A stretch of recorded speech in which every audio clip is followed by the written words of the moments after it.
Futuro.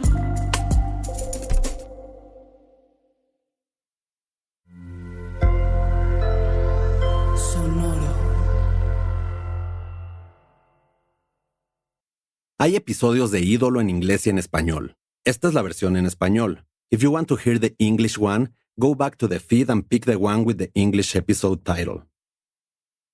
Este podcast contiene lenguaje gráfico, escenas de violencia y uso de drogas que no son aptas para todo público. Se recomienda discreción. Episodio 5. La teoría de Coachella.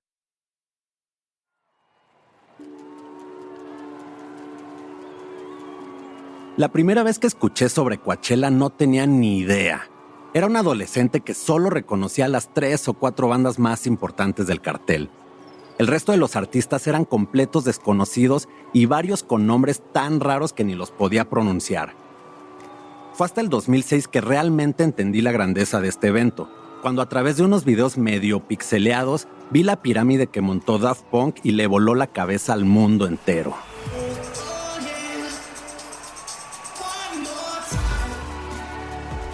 Aún así, nunca he ido al festival. Por eso cuando supe que en 1992 el mismísimo Chalino Sánchez se había agarrado a tiros en un show que dio en Coachella, alguien tuvo que aclararme. Oye, pero no es ese Coachella que estás pensando.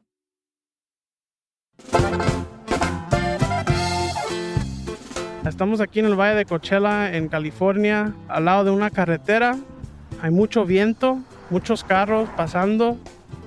Él es Eric Galindo, mi compa y host de la versión en inglés que investigó esta historia en los Estados Unidos. Él visitó la ciudad de Coachella, uno de los lugares más importantes en la historia de Chalino. Y aquí al lado de los otros está un cerco, todo así gastado, casi quebrado, descolorido. Este es un terreno grande, casi vacío, hay llantas tiradas, las paredes están pintadas por pandillas, hay unos sofás viejos tirados por ahí. Vidrio quebrado, botellas de cervezas quebradas, está todo como acabado. Esto es lo único que queda de un lugar que antes era llamado Los Arcos. En Los Arcos tenemos la única batalla de balazos de Chalino, que sabemos que sí pasó, que sí actualmente tenemos evidencia, tenemos testigos. Como bien dice mi compa Eric, ese es el único sitio en el que tenemos certeza que Chalino se agarró a balazos.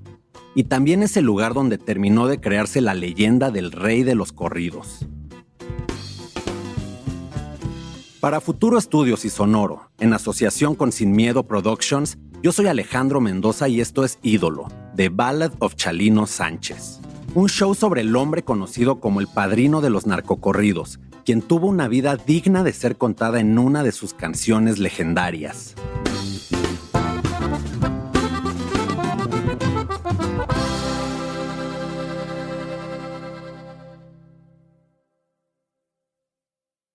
Muy bien, primero pongamos música que nos ambiente.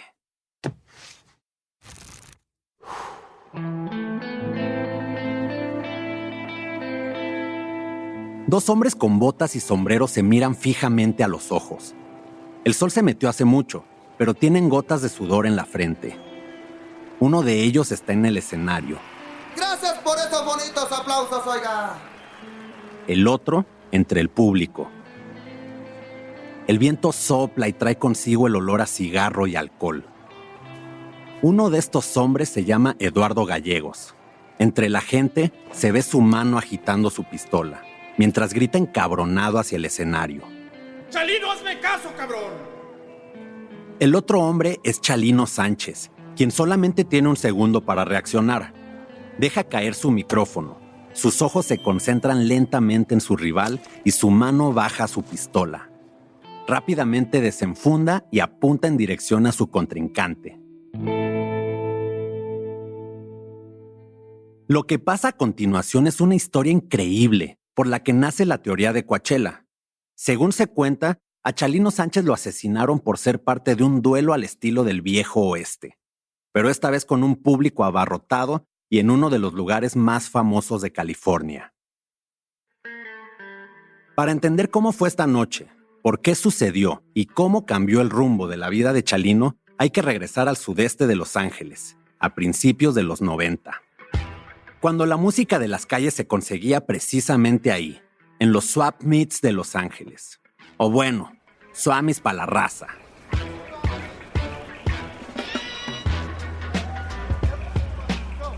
De acuerdo con mi compa Eric, angelino de sangre sinaloense, para sentir realmente la ciudad de Los Ángeles hay que visitar los swamis. Una mezcla entre mercado de chácharas, tianguis y lugares de trueque. Y ahí encuentras de todo.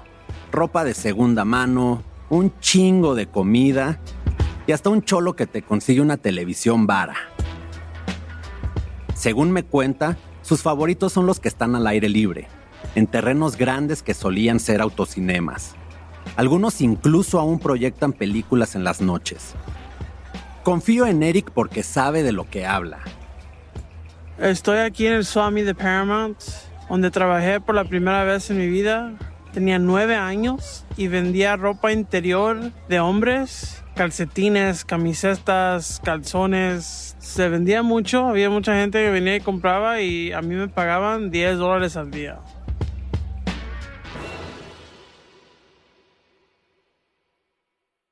Los swamis son importantes para los angelinos porque aquí pueden encontrar todo, desde útiles escolares, falsificaciones de micas para trabajadores indocumentados y hasta los regalos de Santa Claus para los niños.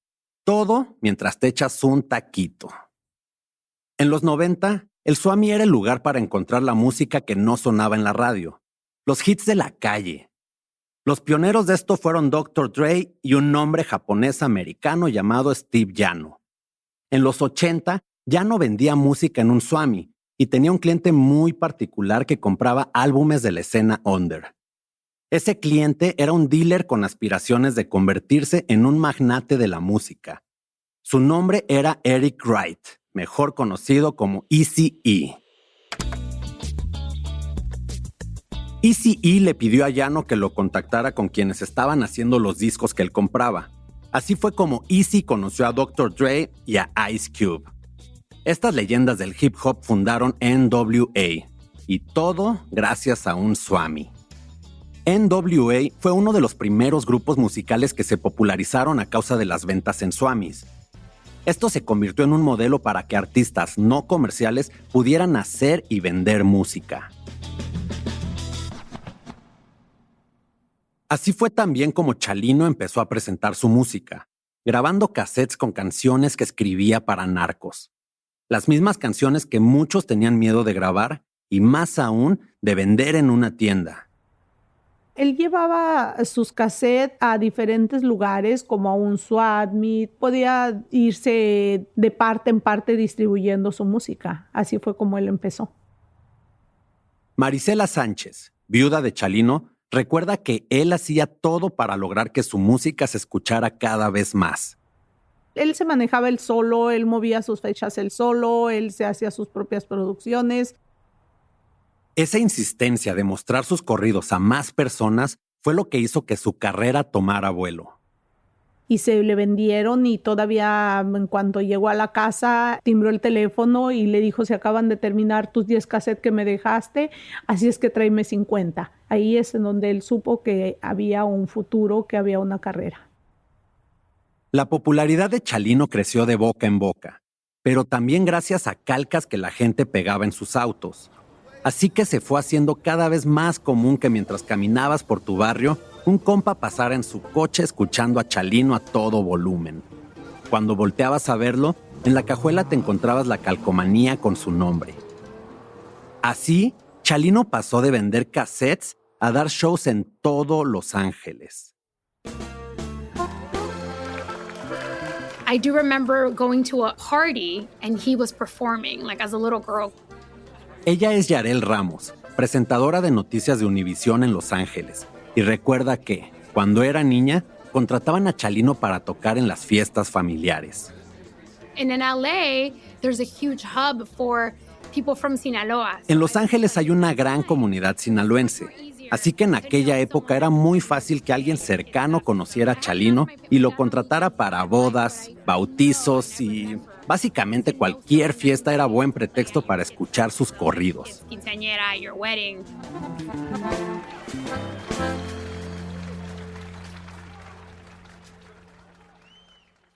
Las presentaciones en los patios, los cassettes caseros en la cajuela de su coche, los fans en cada esquina del Los Ángeles mexicano. Para 1992, Chalino estaba listo para dar el siguiente salto en su carrera y grabó su primer disco de estudio en Long Beach, con Pedro Rivera.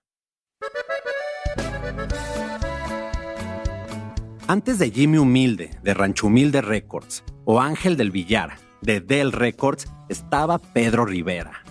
Pedro es todo un personaje. Es cantante, actor, inmigrante de un pueblo de Jalisco llamado La Barca, y por allá en los 70 se convirtió en un pionero de la incipiente escena musical mexicana en Los Ángeles. Aunque probablemente Pedro es mejor conocido por ser el padre de una de las estrellas más grandes del regional mexicano, Jenny Rivera. Y de sus hermanos que también son estrellas del género, Lupillo y Juan Rivera. Les nublaron la mirada cuando se expandió.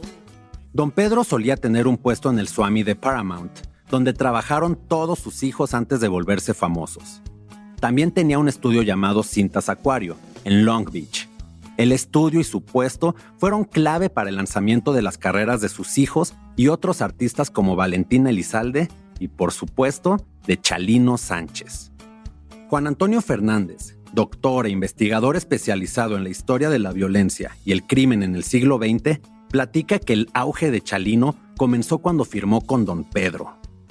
Que no es hasta que lo graban Cintas Acuario cuando él despega, ¿no? Cintas Acuario, que es de Pedro Rivera. Ya había hecho otras grabaciones con disqueras locales y etcétera, pero es con Cintas Acuario cuando él, digamos, encuentra ese auge, ¿no?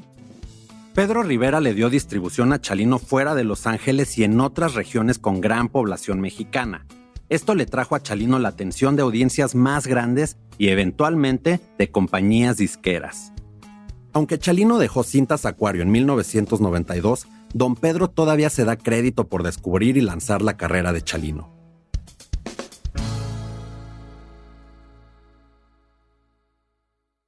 Para entonces, los corridos de Chalino como el Pelavacas, La verdad no se ha sabido, la cosa es que lo mató. y Noches Tenebrosas Me dieron reloj, tal vez sería el aleteo de un sensontle que vagaba. ya sonaban por todo México y el sudoeste de los Estados Unidos. Y la más popular era El Gallo de Sinaloa. Soy gallo de Sinaloa, jugado en varios palenques. Cuando comenzamos la producción de este podcast, sabíamos que teníamos que platicar con Pedro Rivera. Queríamos preguntarle sobre su compa Chalino, de cómo se sintió cuando se fue a una disquera más grande o si sabía algo extraoficial sobre la balacera de Coachella o su último show en Culiacán. Eric, desde Los Ángeles, trató de hablar con él varias veces, todas sin éxito.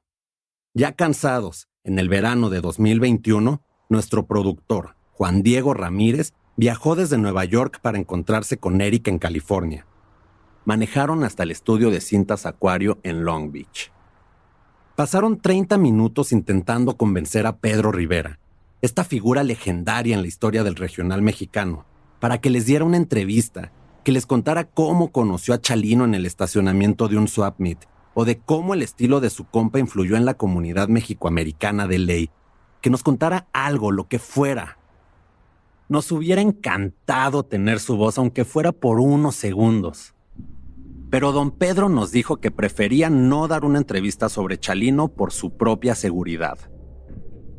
Era un viernes por la tarde y ahí estaban, justo donde Chalino había estado hace más de 30 años, con calor y sin entrevista.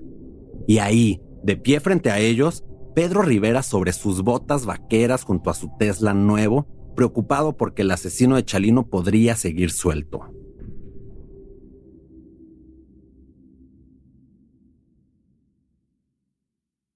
A principios de 1992, Corrió el rumor de que Chalino iba a tocar en una fiesta de 15 años en Compton, California.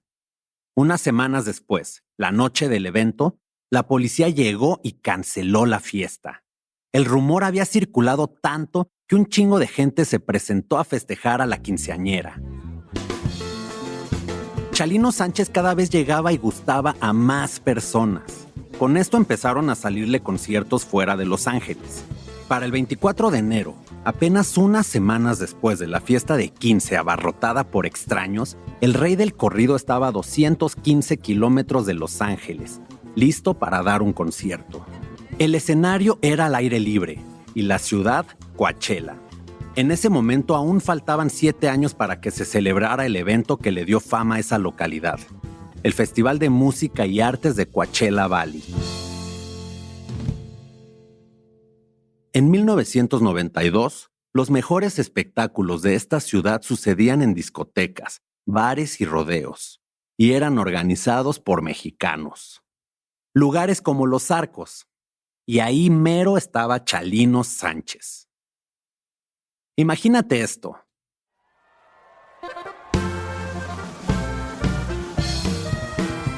Un público de 400 personas alrededor de un escenario en el desierto de California, mientras Chalino Sánchez y su banda, Los Amables del Norte, están tocando algunas de sus canciones más populares. Todos bailan y cantan, se divierten, todos excepto un fan intenso que pide y pide que Chalino toque El Gallo de Sinaloa, un narcocorrido sobre la vida de un sicario real. ¡Hey, Chalino! ¡Tócate la del Gallo de Sinaloa, cabrón! Pero la canción nomás no llega. El fan, enfurecido, se acerca al escenario cada vez más. Grita con más fuerza que ya cante El Gallo de Sinaloa. Chalino lo ignora y se sigue con otra canción. El fan está cada vez más rabioso y Chalino se encabrona. Al final, después de 20 minutos, Chalino le dice a este fan que está bien, que se va a echar El Gallo de Sinaloa. A ver, cabrón, yo voy a cantar El Gallo de Sinaloa. ¡Bájale de huevos, pariente! Nacho Hernández, líder de la banda, recuerda lo que pasó después. Y mi compa empezó con otra. Estaban por cantar El Gallo de Sinaloa, pero Chalino cambia de idea y empieza a cantar otra canción. Entonces el vato se fue por aquel lado y se subió al stage con la pistola en la mano y le dijo algo a mi compa y en cuanto le dijo y le dio el pistolón. El fan, encabronado, le apunta con su pistola a Chalino. Chalino, como de costumbre, venía armado. Fueron apenas unos segundos, pero para cuando Chalino reaccionó, ya había sido demasiado tarde. Antes de que él disparara, el fan ya le había tirado varias veces. 2 balas atravesaron el pulmón derecho de Chalino. Arrancó mi compa la 10 milímetros que traía y le tiró. De acuerdo con algunas versiones, Chalino sacó su arma y disparó, pero solo salió un tiro porque su pistola se trabó. Pero el amigo, para cuando él le tiró, el amigo le pegó 2 aquí y le fregó el pulmón. Y el cuarto me lo pegó a mí aquí. Nacho recibió un tiro en la espalda baja. Me bajé, me subí para el stand y el amigo tire y tire balazos, tire y tire a Chalino y pegándole a otra gente. Ya no le pegó ni uno a mi compa, nomás los 2 que le pegó. Algunos cuentan que ya herido y tendido en el escenario, Chalino le disparó a Gallegos sin atinarle. Pero la versión oficial de las autoridades dice que Chalino le aventó la pistola en la cara. Mientras alguna de estas 2 versiones ocurría, el público huía del lugar. ¿Mató a alguien? Sí, se murió un muchacho.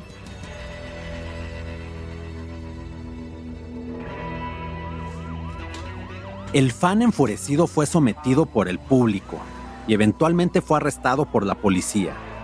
Su nombre era Eduardo Gallegos. ¡Suéltenme, hijos de la chingada! ¡Suéltenme!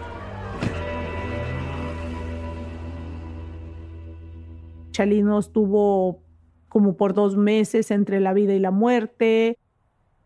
Marisela Sánchez recuerda que los primeros días después del tiroteo fueron difíciles.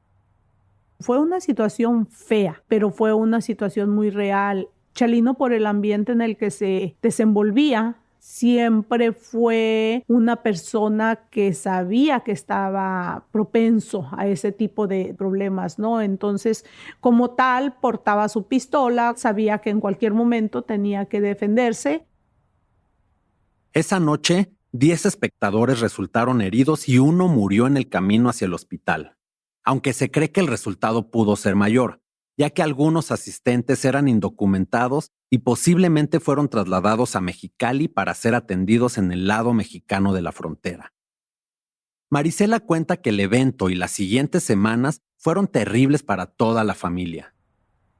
Gracias a Dios, la policía siempre estuvo muy claro, él nunca pisó la cárcel y simple y sencillamente se olvidó ese asunto. Como fue en defensa propia, nunca se procesó a Chalino por el tiroteo, pero a Gallegos sí lo procesaron. I was assigned the case of the shooting of Chalino Sanchez. Henry Martínez era el fiscal de homicidios del condado de Riverside cuando sucedió la balacera en Coachella. Cuenta que antes de ser asignado al caso, nunca había escuchado de Chalino, pero toda la prensa en español que veía y escuchaba sobre el caso lo hizo sospechar que se trataba de algún artista hispano. Al inicio de la investigación, Henry habló con diferentes testigos. Eduardo Gallegos era un miembro más del público. Disparó contra Chalino y el rey de los corridos respondió con su pistola. Pero lo más complicado era entender el motivo por el que Eduardo Gallegos, un supuesto fan, había decidido dispararle a Chalino. Nadie tenía la menor idea del por qué. Lo único que sabían era que ambos habían disparado.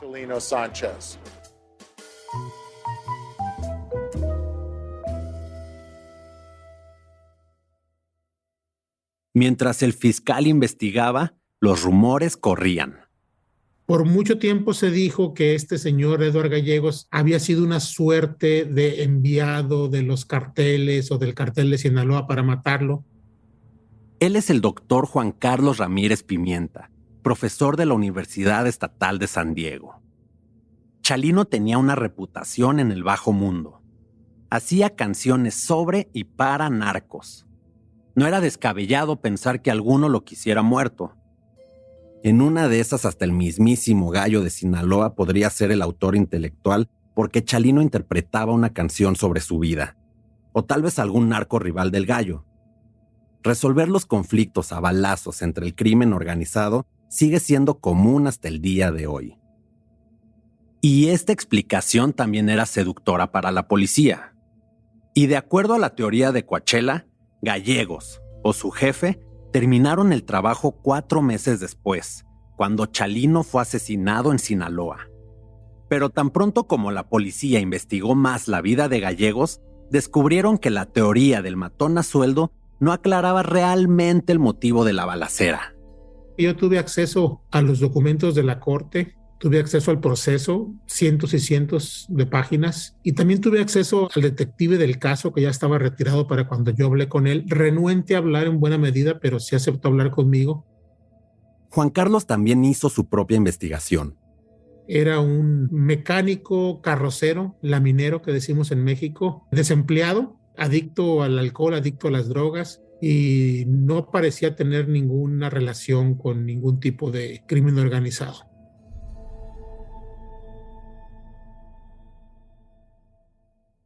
Es muy probable que esa balacera fuera tan solo lo que parecía.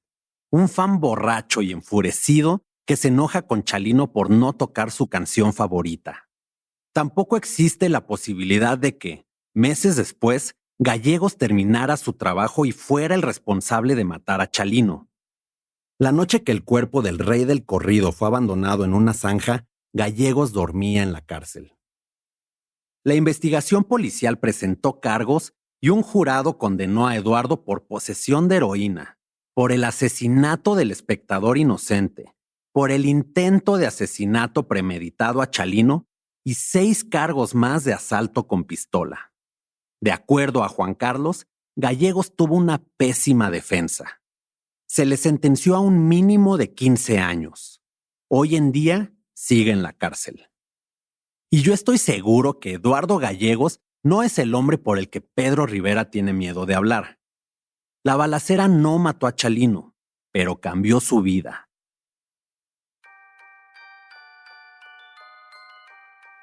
Se dice que fue esta balacera lo que finalmente lo lanzó al mainstream. Y en esa trifulca de este baile es cuando toda la raza de Los Ángeles, oh, ¿quién es este vato, no? Nuevamente el investigador Juan Antonio Fernández explica que es en este momento cuando Chalino salta a la fama. No, pues es Chalino. Y es ahí cuando trasciende de andar repartiendo sus cassettes a sonar en la radio de Los Ángeles. Salió de esta convertido en leyenda, como un Tupac Shakur del viejo oeste, un híbrido entre Pancho Villa y José Alfredo Jiménez. Y de acuerdo al doctor Juan Carlos Ramírez Pimienta, Chalino comenzó a resonar con más generaciones de mexicanos en Estados Unidos. Pero con este atentado le dio lo que en las calles de Estados Unidos se conoce como credibilidad de la calle, ¿no? Y el fenómeno que desató fue que en la generación ya nacida en Estados Unidos, que estaba escuchando el gangster rap norteamericano en inglés, se daba cuenta que había una producción cultural parecida en español y cobijaron la figura de Chalino Sánchez al punto que se convirtió en un ídolo.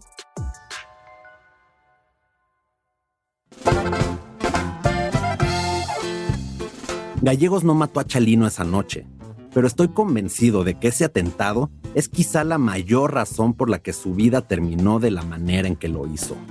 Porque para la mayoría de los hispanohablantes, esa noche en Coachella fue el momento en que la leyenda fue confirmada. Chalino Sánchez no solo cantaba sobre bandidos, él era un bandido. O sea, resultó que era cierto. O sea, que era una persona que no solo hacía corridos donde hablaba de la violencia y de la vida recia y de la vida brava, sino que realmente tenía credibilidad porque él también era una persona capaz de ser violenta y de jugarse la vida en cualquier momento. Y ahora era un cantante y un bandido muy famoso. Y como dice su compadre Nacho Hernández, no se puede ser valiente y músico porque te anuncias. Pero eso será en el siguiente episodio de Ídolo, The Ballad of Chalino Sánchez. Cuando arrancan los 90s, gira en Estados Unidos.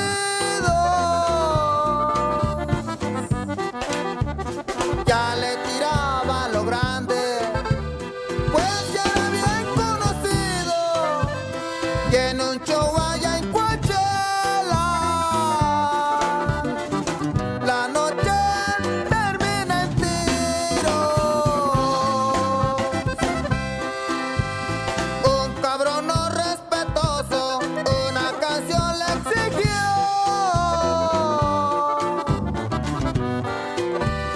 Y ante esa grosería, Chalino se lo negó.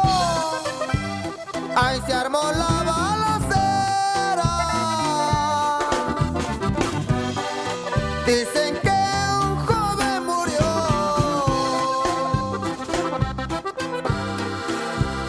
Y en el valle de Coachella, esas balas pudieron matarlo. Su legado aún sigue vivo, tanto aquí como en el otro lado. Dicen que se hizo enemigo, pero nunca pudieron matarlo. Es Chalino Sánchez, señores, su leyenda comenzó.